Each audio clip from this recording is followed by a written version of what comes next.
തഞ്ചാവൂരിൽ നിന്ന് ചിദംബരത്തേക്ക് NH-36 കൂടെ സഞ്ചരിച്ചുകൊണ്ടിരിക്കവെയാണ് നെല്ലിത്തോപ്പ് എന്ന സ്ഥലത്ത് ഒരു ചായക്കടയിൽ നല്ല തിരക്ക് കണ്ടത്. റോഡരികിൽ തന്നെ ആയതുകൊണ്ട് വണ്ടി നിർത്തി ഇറങ്ങി നോക്കിയപ്പോൾ തമിഴ്നാട്ടിലെ സാധാരണ ചെറു ചായക്കടകളിൽ നിന്നും വ്യത്യസ്തമായി നല്ല വൃത്തിയിലും ഗുണനിലവാരത്തിലും ചായ സെർവ് ചെയ്യുന്നു. മെനു ഒന്ന് പരതി നോക്കിയപ്പോൾ 20 വെറൈറ്റി ചായകൾ, അതും 12 മുതൽ 20 രൂപ നിരക്കിൽ. ചായ മാത്രമല്ല, ഹോട്ട് ബദാം മിൽക്ക്, പല വെറൈറ്റി ഷേക്കുകൾ, മൊയ്റ്റോസ് എല്ലാം അഫോർഡബിൾ റേറ്റിലാണ് നൽകുന്നത്. മണികണ്ഠൻ ചേട്ടനും സഹധർമ്മിണിയും കൂടെയാണ് ഈ കട നടത്തുന്നത്. ചോദിച്ചപ്പോഴാണ് ഇത് ഒരു ഫ്രാഞ്ചൈസി ആണെന്നും 2 ലക്ഷം രൂപ മുതൽ മുടക്കിൽ kitchen equipments, utensils, training, onsite chef training, marketing എല്ലാം ഉൾപ്പെടുന്ന ഒരു കിഡിലൻ ബിസിനസ് ഓപ്പർച്യൂണിറ്റി ആണെന്ന് മനസ്സിലാക്കാൻ സാധിച്ചത്.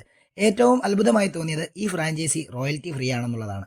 ഗൂഗിൾ ചെയ്ത് നോക്കിയപ്പോൾ ഇവർക്ക് തമിഴ്നാട്ടിലും ആന്ധ്രയിലും ഒക്കെയായി 34 ഔട്ട്ലെറ്റുകൾ ഉണ്ടെന്നും ഈ ഔട്ട്ലെറ്റുകളുടെയൊക്കെ ഗൂഗിൾ റിവ്യൂ ടോപ്പ് റേറ്റഡ് ആണെന്നും മനസ്സിലാക്കാൻ സാധിച്ചത്. ഈ ലൊക്കേഷൻ ഗംഗൈകൊണ്ട ചോളപുരം ക്ഷേത്രത്തിന് തൊട്ടടുത്താണ്. അവിടെ എത്തുന്നവർ ഇതും കൂടെ വിസിറ്റ് ചെയ്യുക. ഇവരുടെ ചായക്ക് മാത്രമല്ല പ്രത്യേകത, കടയിൽ വരുന്ന ഉപഭോക്താക്കളോട് നല്ല രീതിയിൽ പെരുമാറുന്നതിലും ഇവർ വ്യത്യസ്തരാണ് എന്ന് പറഞ്ഞുകൊണ്ട് ബൈ ഫ്രം ഫുഡി പൈ.